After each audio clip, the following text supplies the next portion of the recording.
اگر جماعت کے ساتھ بندہ دیر سے شامل ہو یا ایک دو رکعتیں چھوڑ دیں تو اس کے بعد جو اس کو ادا کرنے کا طریقہ ہے وہ تھوڑا سا یہ ایک بہت بڑا مسئلہ بنا ہوا ہے لوگوں کا. لوگ یہ بڑے مجھے بھی ایمیز کر رہے ہوتے ہیں. میں نے پہلے بھی مطلب وہ جو کراچی والے بھائی آئے تھے مسئلہ 184A اور B, آج والا مسئلہ انشاءاللہ 192 ہوگا, اس میں بھی بتایا تھا کہ کوئی مسئلہ نہ بنائے. بخاری مسلم میں حدیث موجود ہیں کہ بڑی طمانت کے ساتھ نماز کے لیے آؤ مسجد میں, امام کو جس حالت میں پاؤ اس کے ساتھ شامل ہو جاؤ, جو رکھتے رہ جائیں وہ مکمل کر لو. آپ صلی اللہ علیہ وسلم نے اس کی آگے کوئی تفصیلات نہیں بتائی, اس لیے کہ رکعتیں مکمل کر لی جائیں. یعنی ایک رکعت رہ گئی ہے تو ایک پڑھ لی جائے, دو رہ گئی ہے تو دو پڑھ لی جائے. اس میں اب آپ کے پاس آپشن ہے, آپ نے دو رکعتیں پڑھنی ہے, کسی بھی طریقے سے وہ پڑھ لی جائے.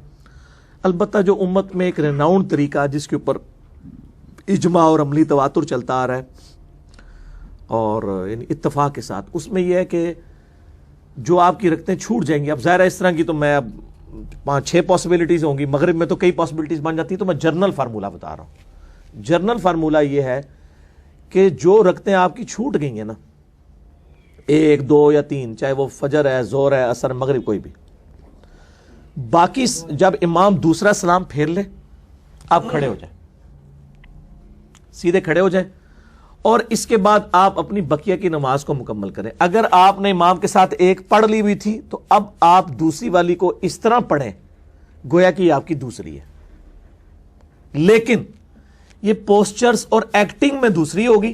اس کے اندر جو کچھ پڑھا جا رہا ہوگا نا وہ آپ سبحانک اللہ سے ہی سٹارٹ لیں, تاکہ جو بیچ میں پڑھنے والا معاملہ ہے نا وہ جو آپ کی رہ گئی تھی سنت, ویسے کوئی سبحان اللہ بھی نہ پڑھے, صرف سورہ فاتحہ بھی پڑھ لیں, اس کی نماز ہو جائے گی.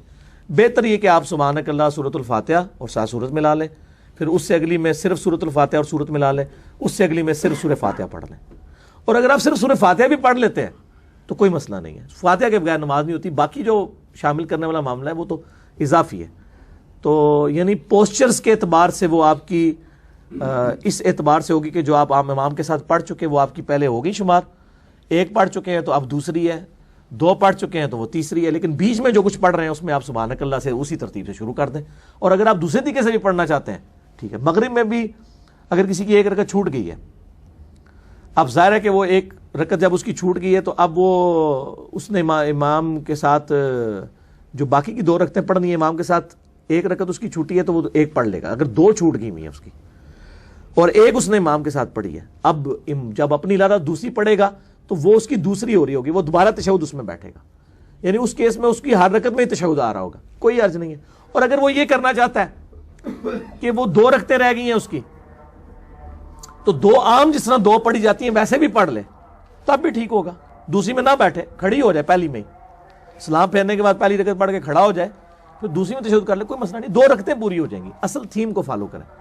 جیسا کہ آپ دیکھیں کہ صحیح مسلم میں حدیث ہے, بخاری میں موجود ہے کہ اگر کسی کی نماز میں کوئی بھول جائے, مسئلہ 92 میرا ویسے سجدہ صاحب کے اوپر ہے, میں ضمن بتا رہا ہوں, تو اینڈ پہ 2 سجدے کر لیں. وہ کسی طریقے سے بھی کر لیتا ہے, الٹیمیٹلی مطلب وہ ایکویلنٹ بن جائیں گے. سلام پھیرنے سے پہلے کر دے, پھیرنے کے بعد 2 کر لے. 5 طریقے سجدہ صاحب کے میں نے مسئلہ نمبر 92 کے اندر بتائے ہیں. جسے شوق ہے تو وہ دیکھیں کن کن غلطیوں کے اوپر ہے. ابھی اذان شروع ہو گئی ہے, انشاءاللہ باقی جو ہم اذان کے بعد کرتے ہیں.